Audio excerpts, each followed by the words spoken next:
Jumpa lagi kita dengan Podcast 9. Jangan lupa, tegakkan hukum, berikan keadilan. Podcast 9 adalah sebuah podcast yang digagas oleh 9 alumni Fakultas Hukum Universitas Indonesia, mengangkat, membeberkan, membahas, menguak masalah-masalah hukum dan demokrasi beserta human interest yang mengelilinginya. Podcast 9 bersifat independen, berimbang, dan tetap kritis.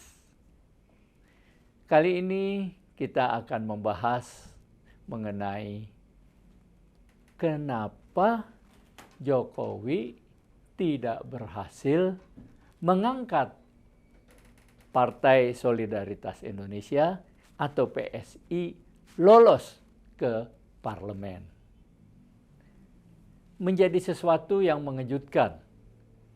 Kok PSI akhirnya tidak mampu mengantarkan wakil-wakilnya ke DPR. Dari hitungan cepat sementara, PSI hanya meraup sekitar 2,8%. Masih kurang 1,2% untuk mencapai batas minimal 4% sebagai syarat menuju Senayan. Ini menjadi pertanyaan menarik karena dapat dikatakan PSI sudah habis-habisan. Pertama, ketua umumnya sudah diganti dengan anak presiden, yaitu Kaisang. Yang kedua, bapaknya Kaisang, bapaknya ketua umum PSI, Jokowi, ikut langsung berkampanye.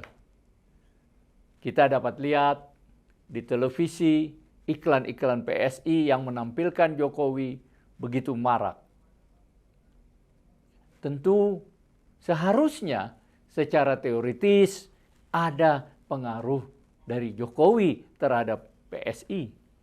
Apalagi kalau kita lihat kenyataan yang terjadi pada calon presiden Prabowo dan wakil presidennya Gibran. Dari hitungan cepat sementara, Prabowo dan Gibran menembus 52%. Pengaruh Jokowi dalam pemilihan Pilpres begitu besar. Tetapi sebaliknya, pada kasus PSI, pengaruh Jokowi amatlah kecil. Kalau tidak mau dibilang, tidak ada. Padahal PSI sudah mengerahkan sekitar 20.000 baliho PSI di seluruh Indonesia. Sudah dibantu dengan kampanye langsung dari presiden. Dan sudah dilakukan konsolidasi dari pengurus partai. Tetapi toh tidak cukup mengangkat PSI melewati ambang batas 4%.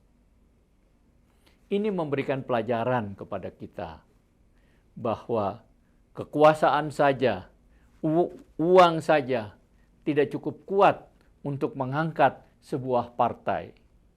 Kita belajar dari sebuah partai yang dipimpin oleh seorang konglomerat, sudah mengerahkan banyak pihak, sudah mengeluarkan uang begitu banyak.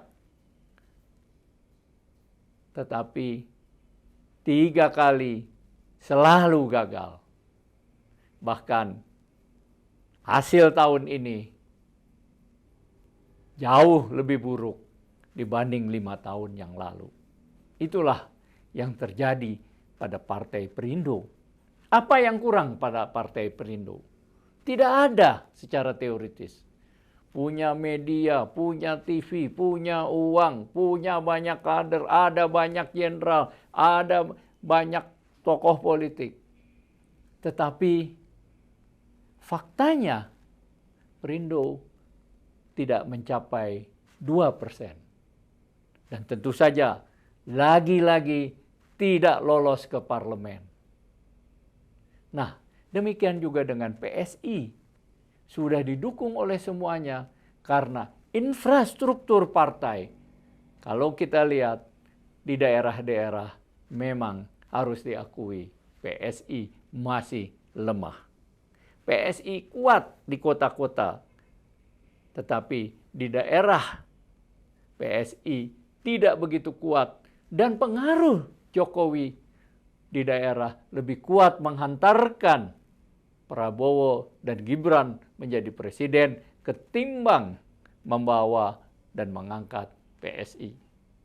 Padahal baik di Pilpres maupun pada partai PSI ini, dua-duanya ada anak Jokowi. Jadi kita dapat belajar bahwa untuk maju sebuah partai itu benar-benar harus didukung oleh struktur partai ke daerah-daerah. Harus didukung oleh pengurus partai yang militan. Tidak bisa sekedar hanya uang, tidak bisa hanya sekedar kekuasaan untuk meloloskan partai. Itulah pelajaran yang dapat kita ambil dan tegakkan hukum, berikan keadilan. Terima kasih.